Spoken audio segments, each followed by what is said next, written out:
ভারত বাংলাদেশ সম্পর্কে টানাপোড়েনের মাঝে মুখোমুখি দুদেশের বিদেশ সচিব। পদ্মা পারে সংখ্যালঘুদের উপর অত্যাচার প্রসঙ্গে উদ্বেগ প্রকাশ ভারতের।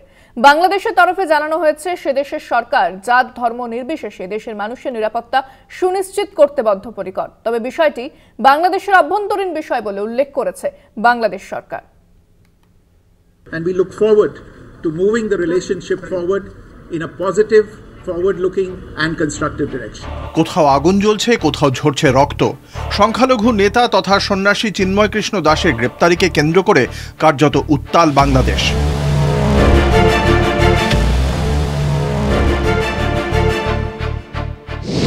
পদ্মা পাড়ে দ্বিপাক্ষিক বৈঠক।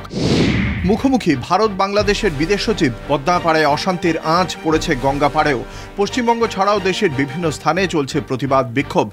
বাংলাদেশ ভারতের মধ্যে কূটনৈতিক সম্পর্কেও চলছে টানাপোড়েন। এই আবহে মুখোমুখি ভারত ও বাংলাদেশের বিদেশ সচিব। বিদেশ সচিব হওয়ার পর এই প্রথম ঢাকায় ভারতের বিদেশ সচিব বিক্রম মিশ্রি। কূটনৈতিক দূরত্ব কমানোর লক্ষ্যে ঢাকায় বিদেশ সচিব পর্যায়ের দ্বিপাক্ষিক বৈঠক। ঢাকার পদ্মা ভবনে প্রায় 2 ঘন্টার বেশি সময় ধরে বৈঠক।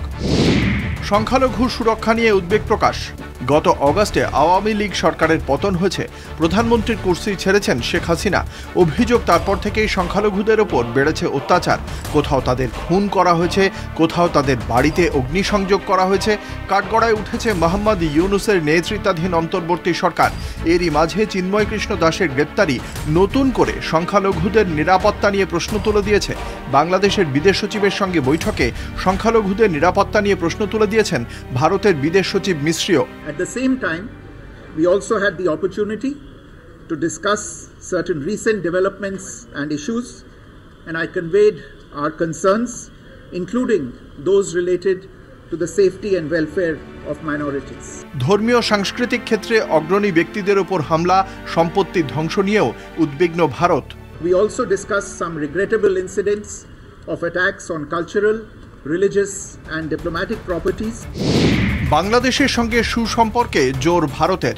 যদিও সবশেষে বাংলাদেশের সঙ্গে ভারত সুসম্পর্কই বজায় রাখতে চায় বলে জানান মিশ্রি। পাশাপাশি বাণিজ্যিক, সাংস্কৃতিক, আর্থিক সব ব্যাপারেই সদর্থক পদক্ষেপ চায় Bharat. I emphasized that India desires a positive, constructive and mutually beneficial relationship with Bangladesh.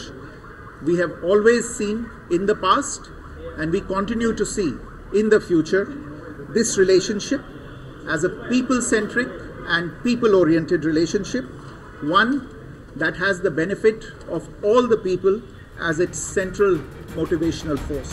রাজনৈতিক পট পরিবর্তনে ভারত বাংলাদেশের বিদ্যমান দ্বিপাক্ষীয় সম্পর্ক নিয়ে বিস্তারিত আলোচনা হয় বৈঠকে। তবে কি দুদেশের কূটনৈতিক দূরত্ব কমল? উঠছে প্রশ্ন।